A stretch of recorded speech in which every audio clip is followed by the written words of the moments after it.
Bonjour à tous et bienvenue dans ce nouveau numéro d'Infomag. Dans la nuit du 8 mars 2014 à 1h21 heure locale, le transpondeur de l'avion MH370 appartenant à la compagnie aérienne Malaysia Airlines est coupé. Depuis, aucune nouvelle. L'avion s'est comme volatilisé en plein milieu de la mer de Chine. Pourtant, selon un signal capté par un radar militaire, il aurait continué à voler pendant près de 7 heures. Les recherches et moyens colossaux déployés pour tenter de retrouver l'avion n'ont rien donné. Accident, incendie, tempête, attentat, suicide du pilote, de multiples hypothèses ont été évoquées. Pour Ghislain Wattrelos, le père et le mari d'une famille française qui était dans cet avion, la piste de l'accident ne tient pas la route. MH370, destination l'inconnu, c'est un reportage Infomag de Léon Patron et Baptiste Combé.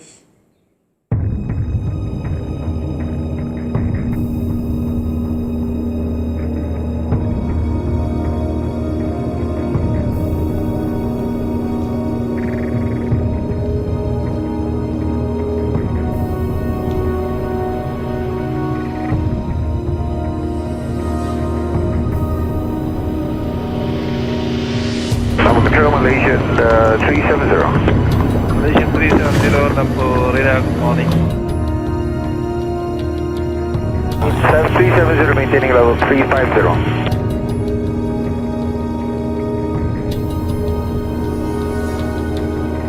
Malaysian 370, contact Ho Chi Minh 120.9. Good night. Malaysian 370.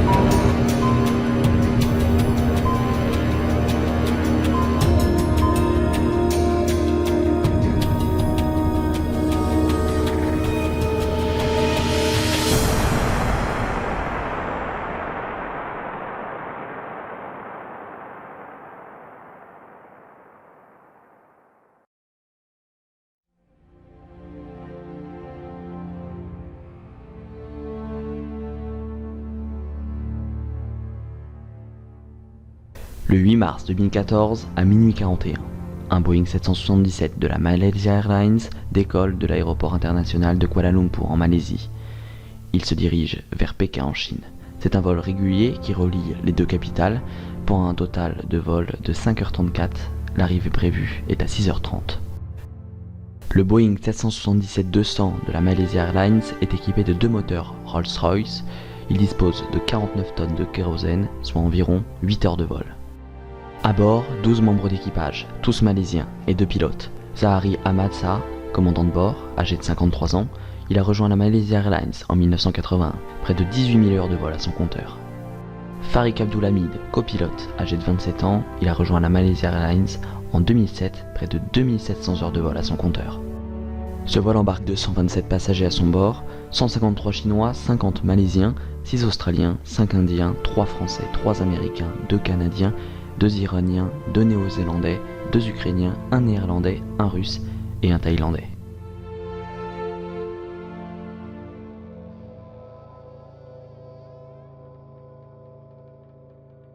Le MH370 décolle à minuit 41 de l'aéroport de Kuala Lumpur. À 1h07 du matin, dernière transmission de données de l'ACARS.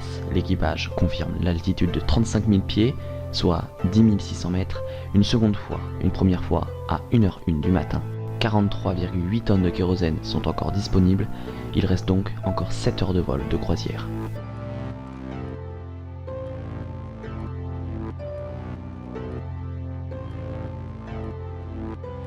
« 1h19. L'avion quitte son espace aérien malaisien, il envoie un dernier contact vocal avec le contrôle aérien. Bonne nuit, Malaysia 370, par le commandant Zahari Ahmad Shah. Le dernier contact radar est envoyé à 1h21 du matin. Puis ensuite, le transpondeur et l'ADSB sont coupés, il est alors 1h22. À 1h30 du matin, une tentative de contact vocal par un autre avion à la demande du contrôle aérien vietnamien est réalisée. Il n'y a pas de retour vocal en retour. 1h37, le message ACARS, attendu chaque demi-heure, n'est pas envoyé. Il ne réapparaît pas quelques minutes plus tard, car dans la zone qui survolait l'avion, les ondes radio sont régulièrement brouillées. Il était donc possible que le signal radio de l'avion soit de retour quelques minutes plus tard, mais il ne réapparaîtra jamais. Ce jour-là, aucune complication météo n'est signalée. Mais nous allons le voir tout à l'heure, que tout est mis en œuvre pour retrouver l'avion, sauf un détail, pourtant important. Le transpondeur et le signal ACARS sont coupés manuellement. L'avion peut donc être seulement suivi par des radars militaires et non par des radars secondaires civils. Selon l'amiral Nguyen Van Pat de la marine populaire vietnamienne, la compagnie aérienne a perdu le contact radar avec l'appareil à environ 153 000 marins, soit 300 km, au sud des îles Thaiochu, dans le golfe de Thaïlande. 30 minutes plus tard, le contrôle aérien vietnamien avertit ses collègues malaisiens. Dans la tour de contrôle, tout le monde se presse pour trouver une raison à cette perte de contact. Selon un rapport officiel, l'avion disparaît des écrans radars à 1h21 heure locale. Si les recherches avaient été lancées à temps, voyant que les pilotes ne répondaient pas, un ou plusieurs avions de chasse auraient pu être envoyés aux abords du MH370, comme pour l'avion grec. C'était, dans cette affaire, la première chose qui n'était pas normale.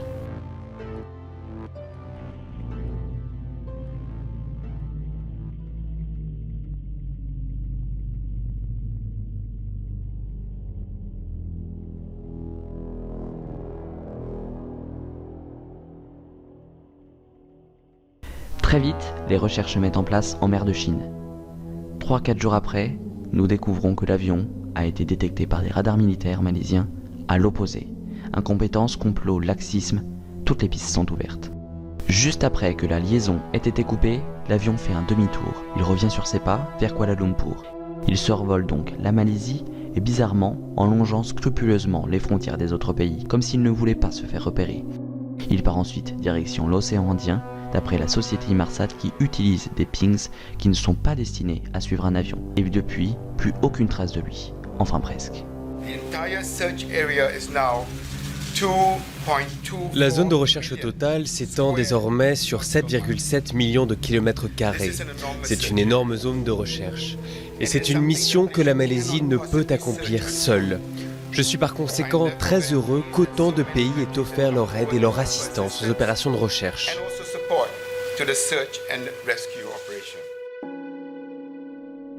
Parmi les hypothèses qui expliqueraient cette mystérieuse disparition, il y a bien sûr l'accident. Dans la liste des marchandises stockées dans la soute, 224 colis au total, il y a par exemple 2 tonnes de mangoustins frais. Mais pourtant, ce n'est pas du tout la saison de ces fruits. L'avion transportait également 2453 kg de batteries lithium, normalement interdites lors du transport de passagers. La compagnie rectifie rapidement le tir et annonce 200 kg. Ces batteries sont très dangereuses et très facilement inflammables. Un avion à Dubaï en 2010 en avait subi les conséquences. Mais cette piste ne tient pas la route longtemps, car nous l'avons vu, l'avion est revenu sur ses pas et est passé au-dessus de Kuala Lumpur. Si l'avion avait eu un problème, il aurait atterri sur une piste du pays et n'aurait pas continué de voler pendant près de 7 heures. Cette piste n'est donc pas crédible. De plus, aucun signal de détresse n'a été envoyé.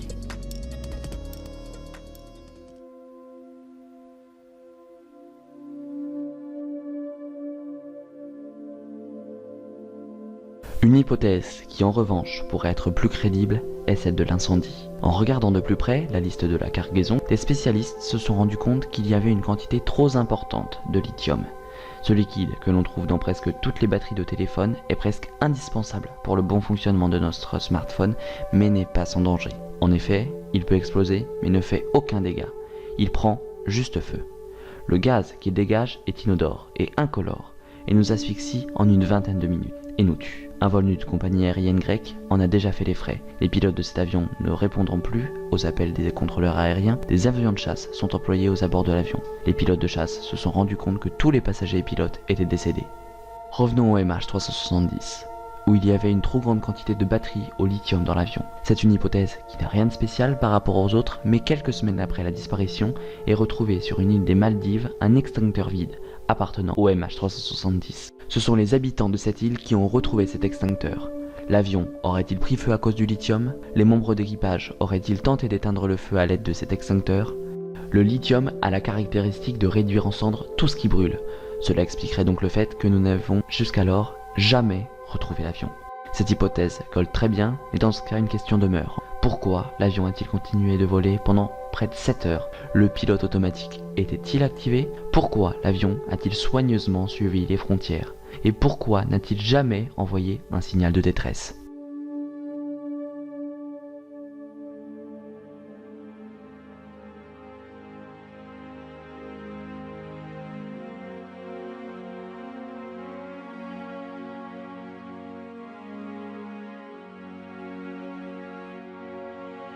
Une autre thèse qui a été une des premières à être étudiée est celle du suicide. D'abord, il y a le fait que le transpondeur ait été coupé. Nous ne pouvons le désactiver qu'à partir du cockpit. Le signal ACARS est beaucoup plus compliqué à couper. Les pilotes n'y sont pas formés. L'avion, on l'a vu, a scrupuleusement volé le long des frontières des autres pays aux abords de la Malaisie. Le pilote, Zahari Ahmad Shah, est originaire de Malaisie. Selon les spécialistes, il aurait voulu revoir une dernière fois son pays d'origine avant de se perdre dans l'océan Atlantique. Autre détail, le pilote tenait un agenda qui était tout le temps rempli. Mais après la date du 8 mars 2014, il n'y a plus rien, plus un rendez-vous. Dans cette thèse du suicide, il y a une explication au fait que nous n'avons jusqu'à maintenant jamais retrouvé l'avion.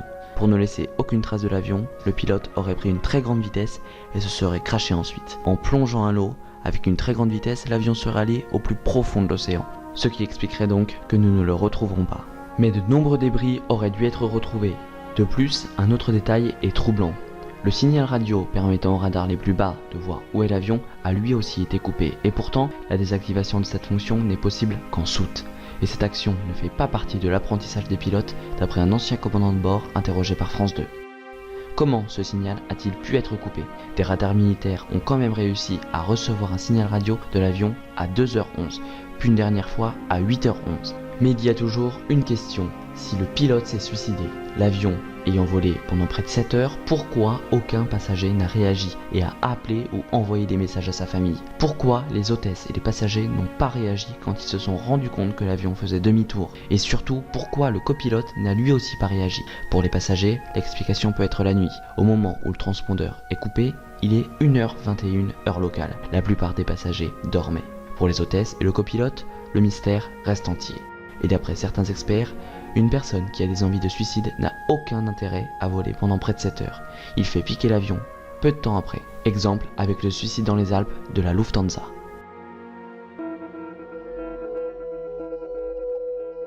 Même ceux qui n'étaient pas nés au moment des faits ont déjà entendu parler des attentats des Tours Jumelles le 11 septembre 2001 aux États-Unis. Et si le vol MH370 avait été aussi victime d'un détournement? C'est une hypothèse qui, comme le suicide, pourrait bien coller.